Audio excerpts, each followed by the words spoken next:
Hi there, everyone. You found Sanctuary's Team Talk podcast. This is a place where our listeners and our readers can learn more about the women behind Sanctuary magazine. I'm Myrna Haskell, executive editor of Sanctuary magazine. This is an online publication for women that empowers and inspires with a focus on the arts, philanthropy, health and wellness, culture, and community. You can find us at sanctuary-magazine.com.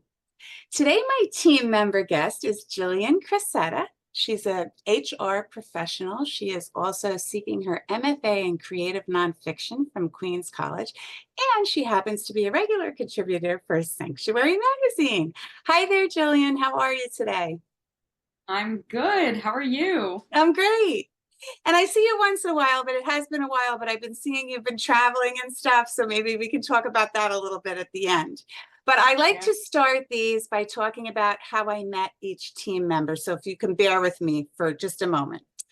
Yeah. So I actually met Jillian through her grandmother, Miss Betty Ann Moskowitz, because Betty was a former featured artist in Sanctuary magazine. I think it was in 2017. She's an award-winning novelist, nonfiction writer, essayist, and I got to know her very well since then. I've read almost all of her books. A few of them have been excerpted in the magazine, and I think we were on the telephone just talking about, she had some ideas for some features that we could include. And I just mentioned to her that we were looking for an intern, and she says, "Oh, my granddaughter would be perfect for that. She's currently in college, blah, blah, blah." So I had an interview with you, and I knew you were a perfect fit. And so Jillian joined us, I think it was the summer of 2020, right? Am I right? Yeah. The COVID Yeah. years. Height of COVID. And she helped us out with our focus on youth issues. She did such an amazing job that we kept her on. She's been a contributor now for over 4 years. Can you believe that? That's like crazy. And she's been writing for our body and spirit section, which has a lot of the health articles and relationships and those kinds of things. She's also done several interviews for us. And since I mentioned Focus on Youth, it's August. So if you haven't been to our current issue at sanctuary-magazine.com, our ninth annual Focus on Youth issue has been published. It will be out all month. And this is where we celebrate young women under the age of 25. And Jillian has been instrumental in keeping us spot on with this particular issue. She did the featured interview with Caitlin Kelly this time around. She did an article on college roomies and how you navigate those types of relationships. And she also helps us with the tone and some of the side articles for that. She's a huge help with Focus on Youth. And it's one of our most popular issues. Everybody loves it, and they love to see us supporting young women who are just starting out. So I just wanted to thank you for that, Jillian. You're doing such a great job, not only as contributor, but as an assistant editor as well. So we really appreciate you there. But anyway, I'm going to shut up for a little bit because I'm going to let you talk. And the first thing I wanted to ask you about is, could you share a little bit about one or two of the experiences or things that you're most proud of at this point in your career, and perhaps maybe even where you are right now, because we know you're out of college, you're a full-time professional, you're seeking a master's degree, so whatever you'd like to say there. Yeah, I think honestly, one of my most proudest accomplishments is taking that step of going back to grad school. So I was a 2021 undergraduate, and after I graduated, I moved to New York City, and I got a job in human resources, and I loved the job. I'm still where I was, but I, felt that there was something missing in terms of wanting to still write and not being sure where to get it. I'm one of those people that I like people to edit my work and tell me, what I can be changing, tell me what's not good, tell me what's good. If I'm just writing by myself, I get worried. It's hard So to self-edit, right? It is. it It takes a is. long time to get that down, and some people never do. So you're very Yeah. generous to listen to other people. That's super smart of you to do that. It really is, as somebody that's newer to the industry. Absolutely. And I'm a work in progress, always. So I took 2 years off. And then my grandma contacted me and she was like, "Oh, we have an extension for the graduate school where she used to teach at. their creative nonfiction program was opening application cycle for like an extra month. And I put my hat in the ring in like a week and a half. I didn't apply to any other schools. I wanted to. I took the initiative and I got in. Here I am, first year done. But I think that when I look back, I'm proud of myself for finding that gap in me and filling it with something that I really needed, which is writing and inspiration, creative writing. And Sanctuary has always helped that. But the more the better for me always. So I'm And I love super that proud. they're doing creative nonfiction now, right? Yeah. So, I mean, we've all read those articles that are kind of, flat and just, informational, and those are okay and useful at times, right? But for a magazine such as ours, or magazines that are a little bit more community oriented or about the people behind the article, that kind of thing, it's always great when you can bring in a more creative side, and you do that beautifully, Jillian. You really do.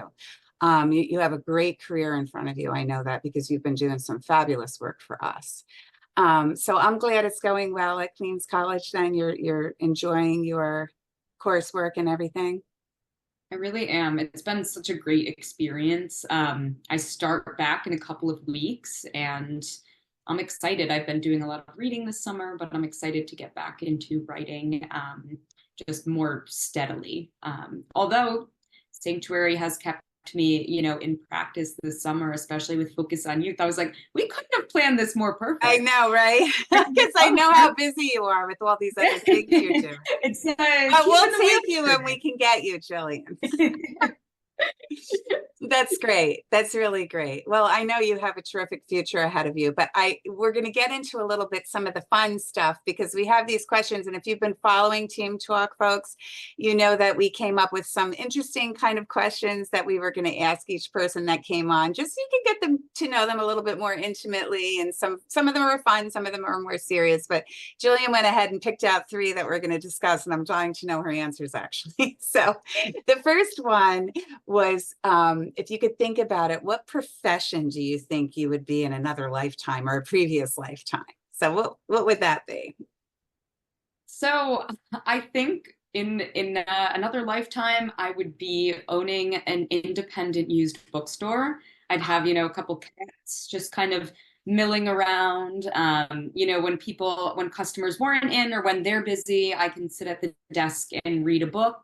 When I was much younger, my grandma used to take me to a used bookstore in Albany area called Tea and Tattered Pages, which is actually no longer around.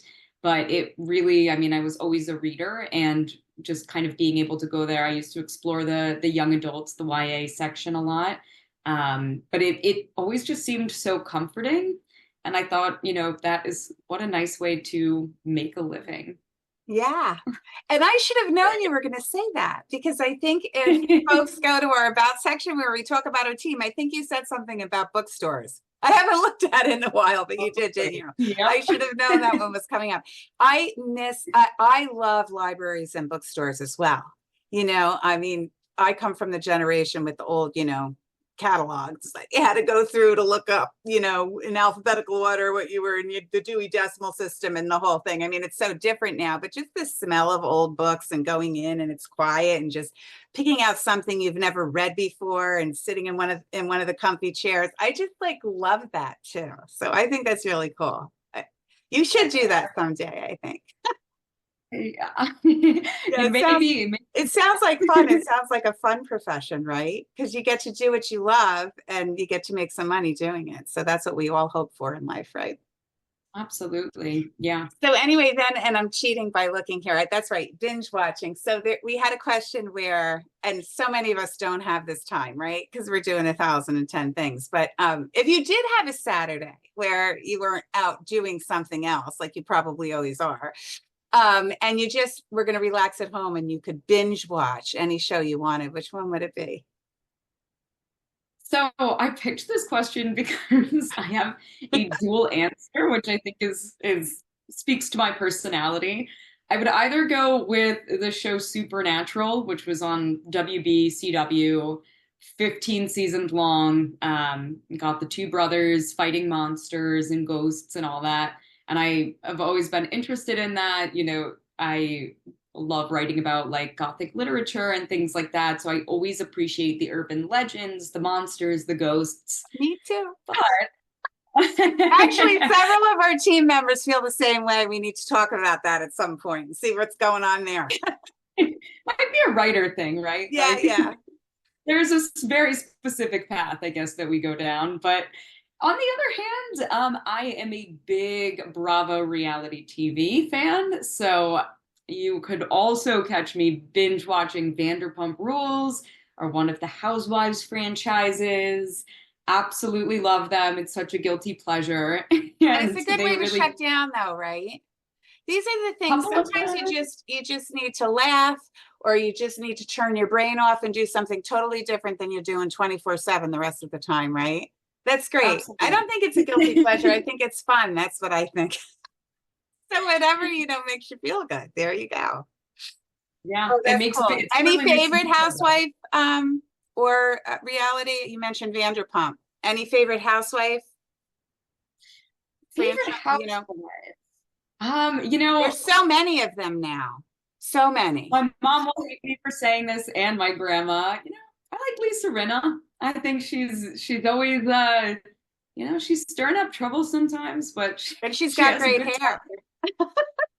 Great hair. She really does. I know. Oh, that's great. That's great.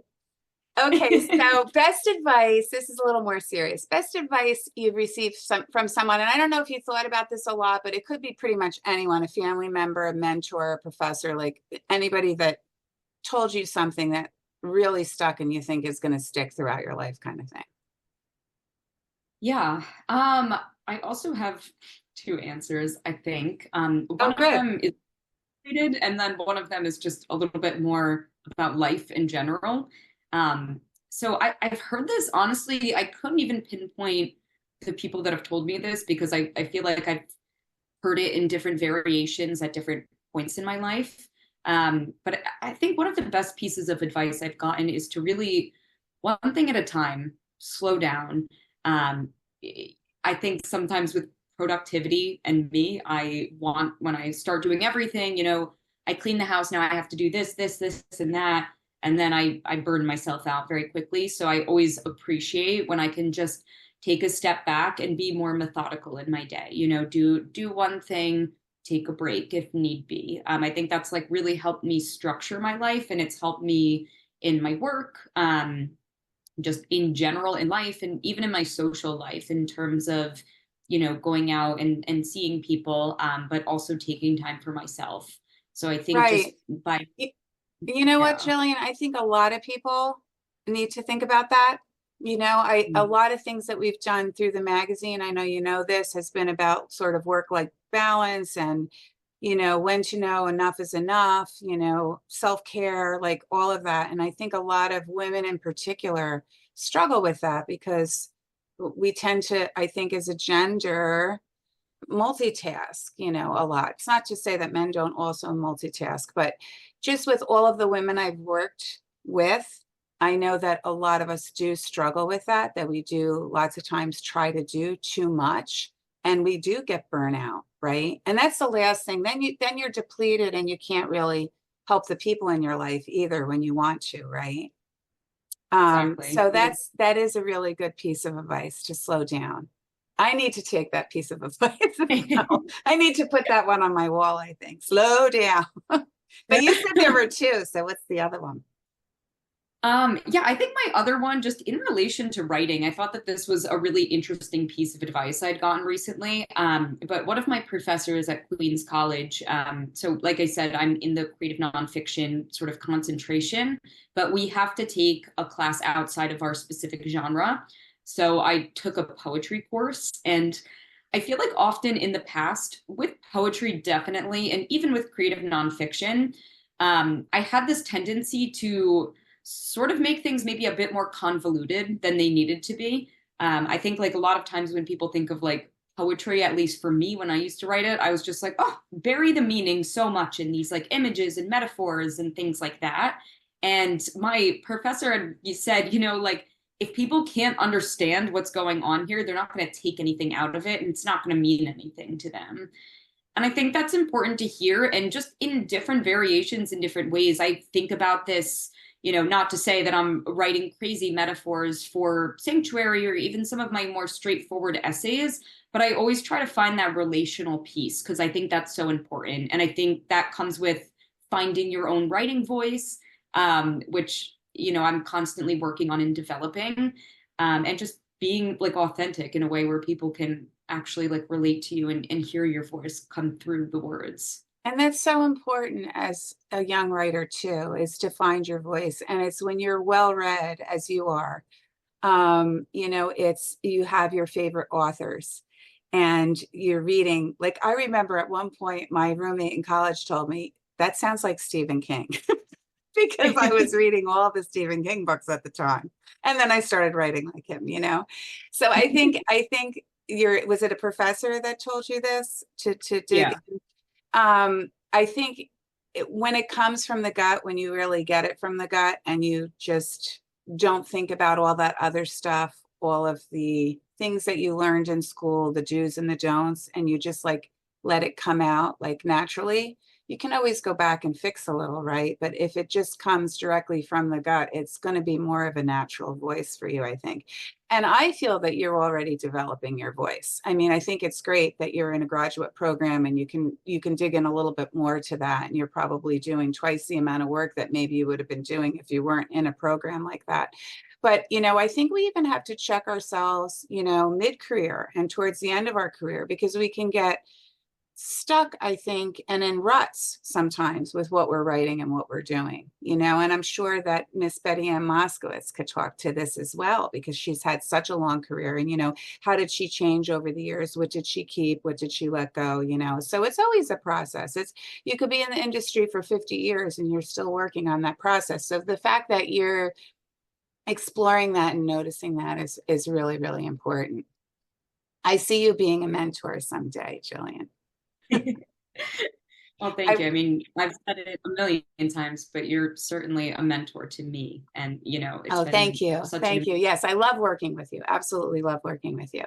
I want to close out like this part of our talk with just asking you about, what are some of the things you're thinking about for the future of where you are now that you're a professional? Where do you see kind of your career going? Do you want to talk a little bit about some ideas you have for writing in the future? I can tweak a little bit that you have another piece going in September about how and when to say no, which brings in this whole self-care thing a little bit yeah. probably, right? Because there's those of us that can't say no. Yes, yes, yes, right. But besides that piece that you're writing for Sanctuary, I mean, what are some of the things that you're doing? What do you want to do? Where do you see yourself in a couple of years? Yeah, I mean, so I'm going to graduate my MFA program. I'm working full time and I'm doing writing at night during the school at night. So I'm going to graduate in 2026. Okay. I think that one of my goals as far as, where that path is going to take me, and I've really said this from the beginning, like I'm going to school to improve my writing. I want to improve my craft. I want to be inspired. And I think that, my goal from 2026 on and maybe even during the summer breaks is to publish more, go out into, different literary magazines, continue writing for Sanctuary, other, magazines that align with my values and what I look for in my writing style. Because I think oftentimes I've struggled with that. And I think it's so common in all writers experience that imposter syndrome of just feeling like it's never good enough. Someone else's is always better and not being able to kind of just put it down and say, you know what, I'm going to give it a try. So I think, in terms of writing and where I see that going, I see myself taking more chances, and just being more involved. I've always heard from writers that have visited, my college now, my undergraduate college, that that it's so important to just involve yourself in whatever way you can, that you need not only the writing talent, but the tenacity. And I think that I could be more tenacious in the future. And that's what I hope to do. In terms of my career, I mean, like I said, this job that I have now, I work in talent acquisition. So I like to say I love to read and I love to talk and I love to write. And in talent acquisition, certainly a lot of talking. So I am really enjoying my experience there. I see myself continuing to grow in the role. And yeah, I mean, it's always hard to tell what the future holds, Right. but I like the course I'm going in, I guess. Well, I want to encourage you to send your work out, send your work out, send your work out. You heard me, right? Send your work out. With these creative jobs, right? You're going to get rejected. You're going to get rejected by people that maybe like that person missed how great it was, right? And then it goes to the next place and they realize how great the piece is, right? You just like really never know. It's lots of times it's timing too, or it's style of the publication. It's a lot of different things. Sometimes it has nothing to do with how well written the piece is too, right? And if you don't, you really need to, and I know you're so busy right now with your schedule, but once you finish that graduate degree and you have a little more time, I just really think flooding a bunch of different channels and seeing your work in different places is going to help you also sort of figure out your niche, where you're most comfortable, where you're most comfortable submitting, where you're a best fit. And unless you do that with as many as you possibly can, otherwise you're just kind of sitting home and thinking about it. Well, I think maybe this might work. But if you're not really flooding the channels out there and really sending to a lot of places, that's not to say don't research someplace and send it to, any old, magazine. You always want to send things that you've researched a little bit and you understand that there is some sort of connection with what you're doing, obviously. But send it to those places you think aren't going to accept. Oh, there's no way this place is going to, it's very likely that they could, and you're not going to know unless you do it. And then the other piece is criticism. And I think you've already learned this is a great thing, really, because even if the criticism isn't so great, you're still learning something from it, right? I mean, I've had tons of criticism throughout my career. And, I took a lot of it to heart and I think it made me a better writer, so, and I think most writers will tell you that, right? If you sit in your own bubble, just self-editing and really not exploring what's out there, that can get you set in a rut too, right? So I just encourage you to do that. I know sometimes it's scary. I think it's scary for everybody. I don't care if you're 5 decades in or 1 decade in or whatever it is. It's sometimes scary because your heart and soul is in your work, right? And then you put it out there to somebody you don't know that well, maybe, and you're hoping that they'll publish you. And, that can be scary, but it's always worth it. It's always, even the rejections are worth it because you start to see, you keep track of, oh, my work's doing really well in this area. Maybe this is my special niche, or whatever. So I know you'll be sending, Jillian. I know you have a lot going on right now, so it's hard to keep all of those balls in the air, right? Yeah, But I you're love to doing be some busy. work for us still, which is always good, right? So you're definitely Yeah. keeping your hand in the pies. And, when the time comes, you're a terrific writer. You really are. I mean, we wouldn't have you doing as much as you're doing for Sanctuary if you weren't a great writer already. So you just have to like pat yourself on the back and just move forward with it. That's all. You can do it. And I'll be here. I'm your cheerleader. So I'll be here cheering you Thank you. on. The sanctuary So is anyway, on. yeah. Is there anything It else you really. want to tell listeners about yourself that we didn't talk about? Anything? I don't know about myself, but just if I can plug you because you're What about amazing. your travels though? Speaking of self, I've been seeing some of your things in social media. You've been all over. You already like checking off this bucket list or something. I'm like, oh my goodness. Any special like No, travel experience you've had, say, in the last 2 years that you just want to share a tiny bit about, maybe? I think that the trip that we just went on in June. I took a road trip. I flew into Denver, Colorado, and I'd honestly really never been to that sort of like the I guess the West Coast area, like or even that like area, the Pacific Northwest.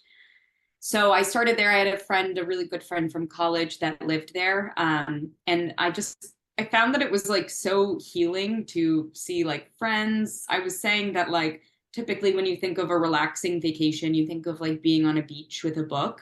But I genuinely felt that this trip was a lot about seeing my old friends. We did 4 national parks. So we Oh, started wow. in, That's awesome. yeah, we did Rocky Mountain National Park, then we did Grand Teton and Yellowstone in Wyoming. And we finished up in Crater Lake in Oh, that Oregon. sounds fabulous. It And you was got to spend beautiful. time with your friends. That's always nice. You're right. That sounds wonderful. I need to do more of that. It was amazing. It was a long road trip. You would be very surprised how long it takes to get from Wyoming to Oregon. But Yeah, but you're kind of seeing stuff on the way, right? Sometimes the best stories happen on the road, right? The funny, unusual, like yeah, things, people you meet, right? Those are usually the stories. make it into an Yeah. experience. There's a lot of nothing, and then there's a lot of some strange, things that you see along the way. So I appreciated that. I also read a lot of Sherlock Holmes during that time. So I read it aloud to my boyfriend, and Oh, and that's nice. Did he like then we it? Does he debriefed like being after read every. to? That's fabulous.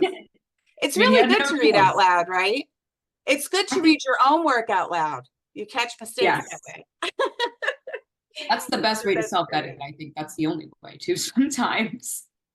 So Yeah. just to remind listeners, look for the Focus on Youth issue if you haven't already seen it that Jillian was assisted big time on. That's throughout this month. And she also has another piece coming in September if you'd like to follow her work. But thank you so much for joining me today, Jillian. It's so great to have you on the team. And, we all really appreciate you. I hope you know that. Thank you. And likewise. And I'm happy to be here and happy to continue being here always. Sanctuary is home, like I said. So I love being here. Thank you so much. So I just want to plug us for a little bit though. So if you haven't seen our YouTube channel, we're at Sanctuary 2016. And we don't just have team talk on there. We have our popular coffee and conversation show where I interview businesswomen from all different industries and fields. And we also have video from exhibitions. We'll show little snippets or shorts from performers that we're going to have in the future in the magazines. We have video montages. So there's a lot of stuff there. So if you'd like to subscribe to our YouTube channel at Sanctuary 2016, please do so. But anyway, I'll close as I always do by wishing all of our listeners and our readers good health, happiness, and continued inspiration. Thanks so much for joining us on Team Talk.